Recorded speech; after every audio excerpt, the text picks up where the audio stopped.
Yan, sa wakas mga lods, nakarating na tayo dito sa bahay namin. Yun, pupo muna tayo dito sa berha. Dapat yung unas pa, no? Kataob na dito. Kataob na. Sige. Yun, high tide na nga mga lods. Palaki ng tubig, sabi ni Papa, kaya masisi na tayo. Kuha na tayo shell sa ilog. Baka lalo palalaki to. May harapan tayo, malalim na. Punta na tayo doon mga lods. Dito na tayo sa may ilog. Punta na tayo sa spot natin.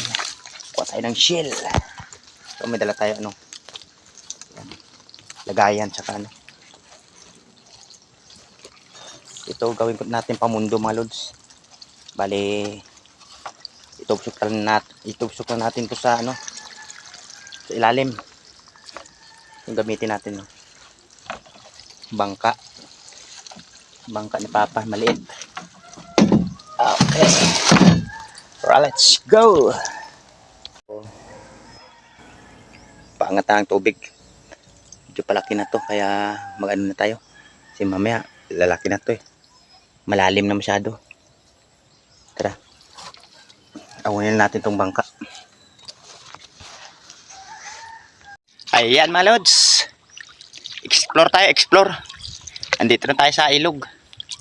Medyo one hands lang tayo kasi wala pa tayo gamit ngayon na ano.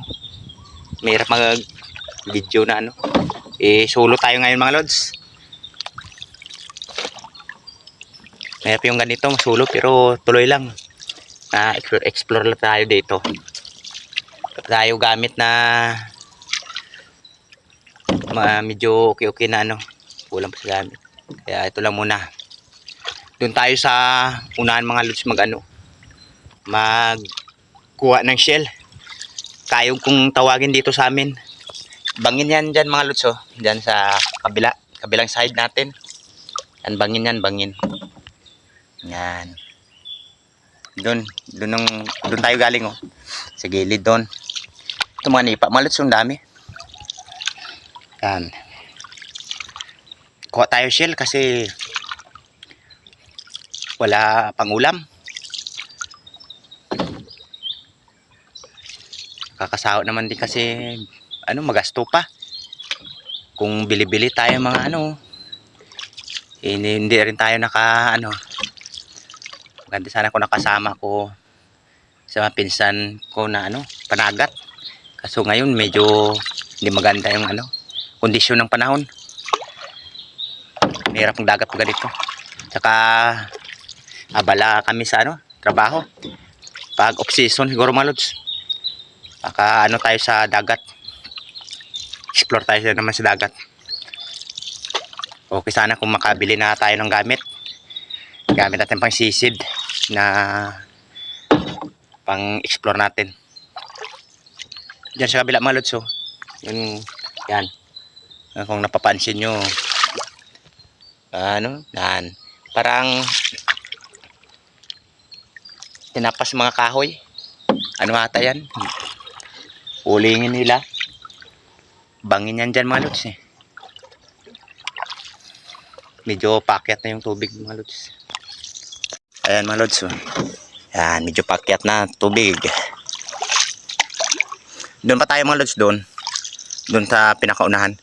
Kasi nangyari kasi dito mga lods. Tagal na rin kasi tayo hindi nakapunta dito. Wala mga shell sa ilog. Kasi buhat nga nung dati na grabing init ng panahon na namatay yung mga shell dito. Meron naman nandun lang banda sa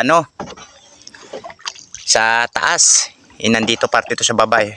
Papuntang dagat na yan yung uwi na yan mga lods. So diretsuhin mo lang to. Padagat na yan. Yung nandun yan pa bundok.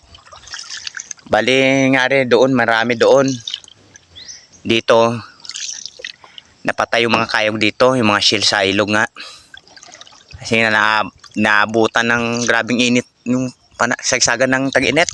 Tapos naabutan ng tubig alat. Kasi yan, dagat yan eh. Pag lumaki yung tubig dito mga lods, pag high tide, abot dito yung alat, tubig alat. Kaya namatay yung mga Kayog. Yung dito man lang banda, yung doon sa likuran natin papuntang bundok sa taas. Hindi naman siya na ano, kasi medyo malayo na, hindi na naabot ng tubig alat na galing sa dagat. Yung way na to.